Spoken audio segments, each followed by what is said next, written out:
परिषद निवडणुकीत सर्वाधिक 20 जागा जिंकूनही राष्ट्रवादी काँग्रेसला अध्यक्षपदाची हमी नाही आणि ते सुरू झालाय सत्तेचा खरा खेळ। नमस्कार, मी सुरेखा आणि आपण पाहतात तारा न्यूज। संख्याबळात राष्ट्रवादी आघाडीवर असला तरी भाजपच्या 12 आणि जनसुराज्याच्या 5 जागा मिळून तयार होणारा 17चा आकडा भाजप आक्रमकपणे पुढे करत आहे। पहिल्या सव्वा वर्षाचा अध्यक्ष आमचाच अशी स्पष्ट भूमिका भाजप नेते आणि मंत्री चंद्रकांत पाटील यांनी बैठकीत मांडल्याची माहिती आहे। दुसरीकडे सर्वाधिक सदस्य संख्या असल्यामुळे पहिली संधी राष्ट्रवादीलाच मिळावी यासाठी मंत्री हसन मुश्रीफ आक्रमक आहेत।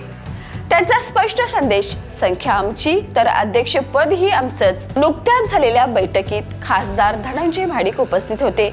चर्चेचा केंद्रबिंदू एकच, पहिली खुर्ची कोणाची।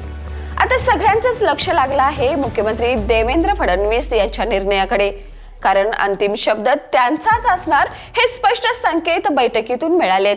दरम्यान सोमवारी पालकमंत्री प्रकाश आंबेडकर, आमदार डॉक्टर विनय कोरे आणि राजेंद्र पाटील यड्रावकर यांच्यातील बैठक निर्णायक ठरणार आहे। महायुतीतील सर्व घटक पक्षांना 5 वर्षात संधी देण्याचा फॉर्म्युला चर्चेत आहे। म्हणजेच अध्यक्षपद सव्वा वर्षांनी फिरवण्याची शक्यता नाकारता येत नाही। पण राजकारण केवळ गणितावर चालत नाही तर ते संदेशावरही चालतं। जर सर्वाधिक 20 जागा जिंकूनही राष्ट्रवादीला पहिल्या टप्प्यात अध्यक्षपद न मिळालं तर कार्यकर्त्यांमध्ये नाराजी उसळू शकते। अजित पवार यांच्या अनुपस्थितीत निर्णायक लॉबिंगची ताकद कमी झाल्याची चर्चा राजकीय वर्तुळात आहे।